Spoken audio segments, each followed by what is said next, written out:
To give a little bit of background to the audience, you're a strength and conditioning coach, but you're also an athlete. Um, from your experience being a player and a coach, how, for an athlete themselves, does having a better understanding of strength and conditioning or recovery, how does that help them to be better in their game?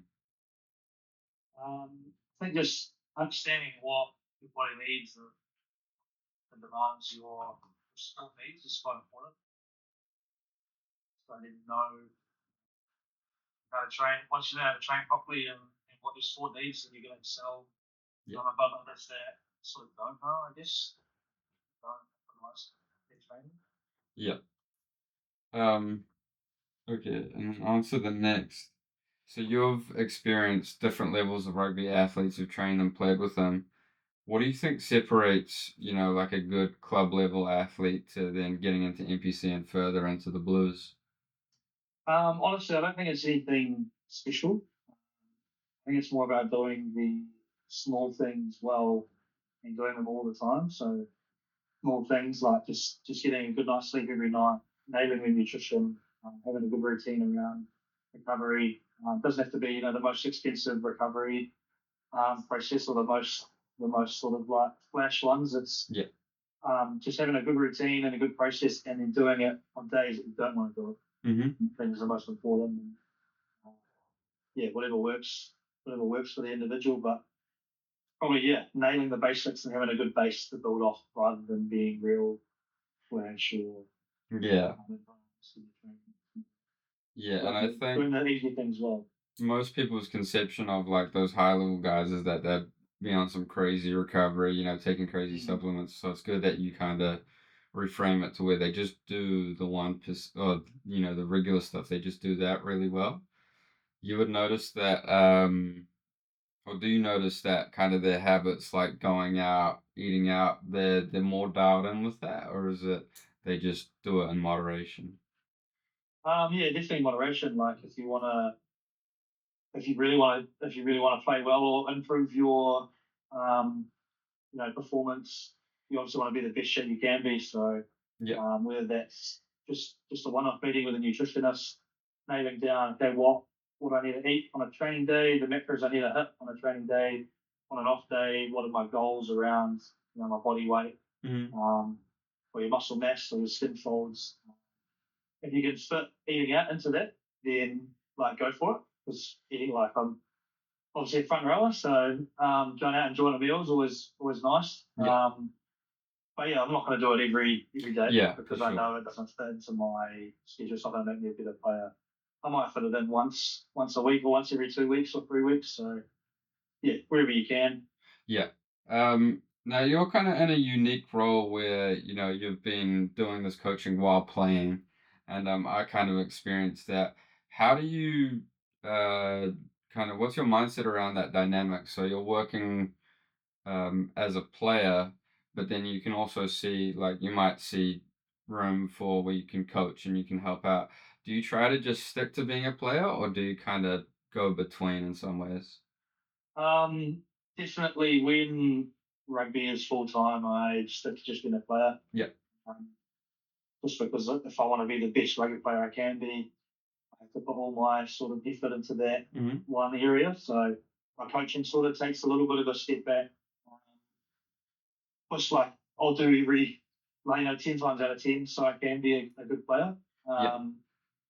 But when I try to keep the relationship between players as players, not player coach. Hmm.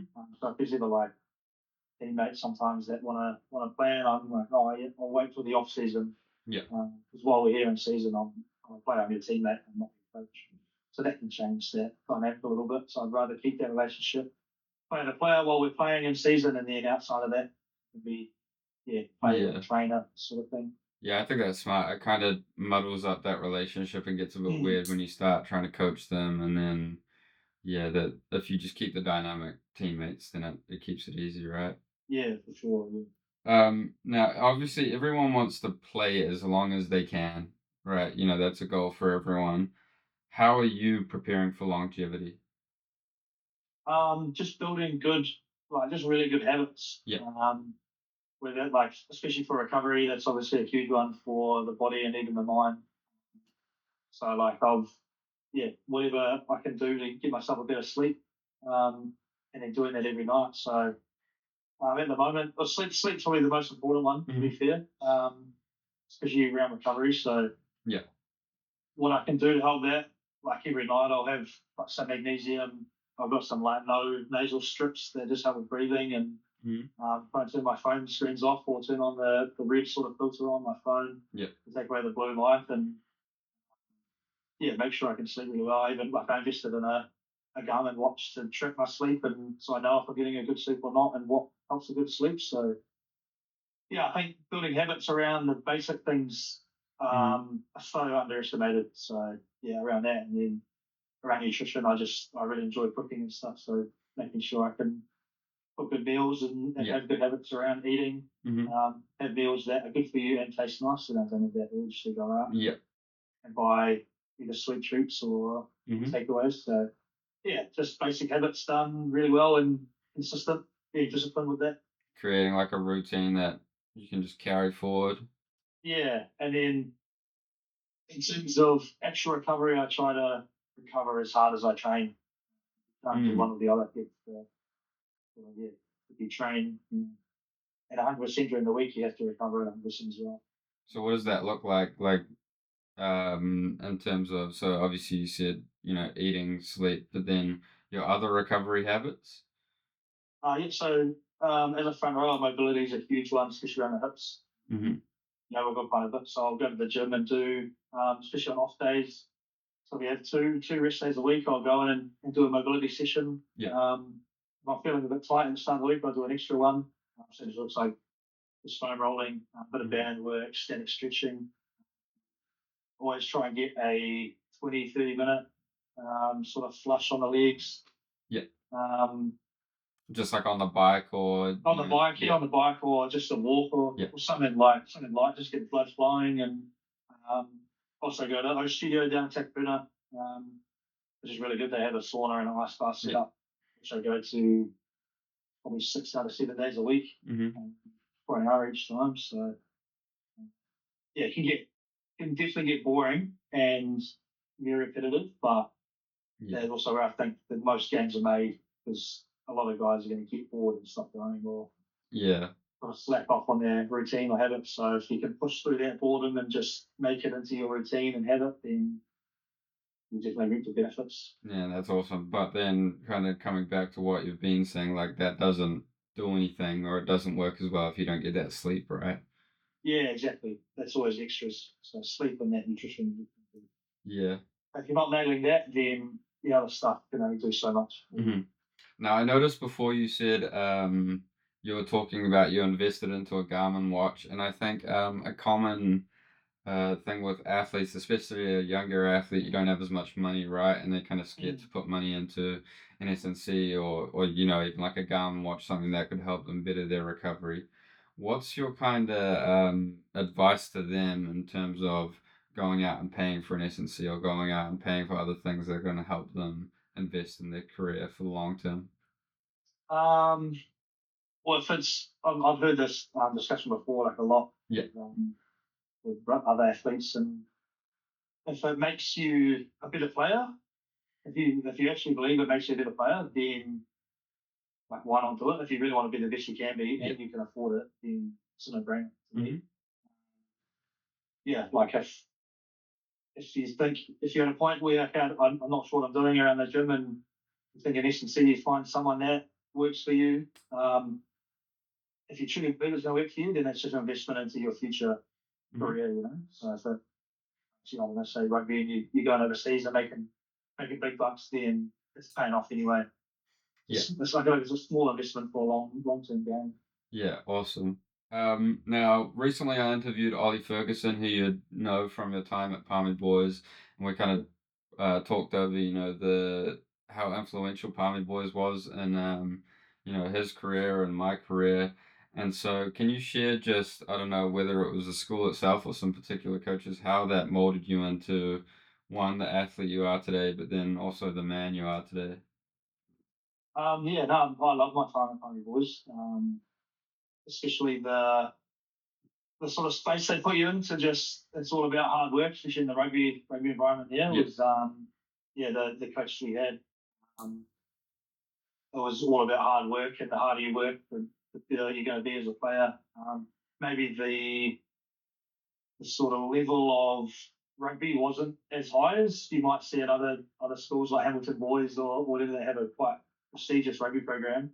But I think what Palmy draws into is that really good mindset of working hard, getting the basics done right, Hmm. working to your strengths as well. I think is a big one that they drilled into us. And then yeah, having they always back you too, so they always give you that confidence that you can go out there and achieve what you Yeah. put your mind to. And one thing we talked about, especially when I was there, as a team, was it wasn't a sacrifice you're making to put that time of work in. It's a decision. So once Hmm. you're if you look at it as a decision, then you're more willing to just put all your effort into it. If it's a sacrifice, then it sort of feels like you're forcing it a little bit. Yeah, I So like that. yeah, you get a lot more comfortable at just yeah putting that time and effort in Yeah. because it's a decision at the end of the day. Yeah. With obviously the direction you've gone with strength and conditioning coaching, was there anyone that influenced you, or did you know what in your time at Palmy Boys that you were gonna get into that?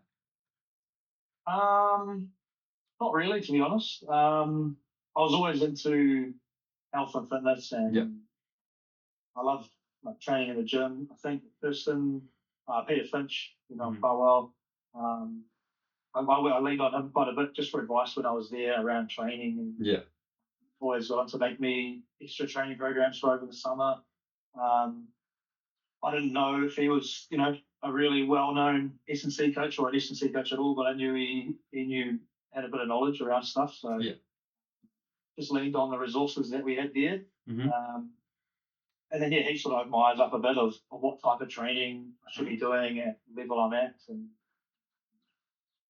yeah, and then, yeah, even Mr. Johnson, Yeah. he was just big on hard work and got us doing the basics right, good movements and build a good base. And then, um, yeah, just the people that were around at Hmm. the time. Yeah, I think in a similar way, I leaned on Mr. Finch a lot, just kind of picking his brain if I was around the gym. And I think the thing that stood out to me is he's pretty no nonsense, right? No nonsense. Mm, He's just going to tell you how it is, exactly, um yeah. and like kind of coming back to what we're talking about recovery and not doing anything extra. He's not going to give you the miracle pill. He's just going to tell you that you need to do the basic thing over and Mm, over again and do it right and have that routine. So I think, um, yeah, he was very influential for me as well. mm. Yeah, he's a great man.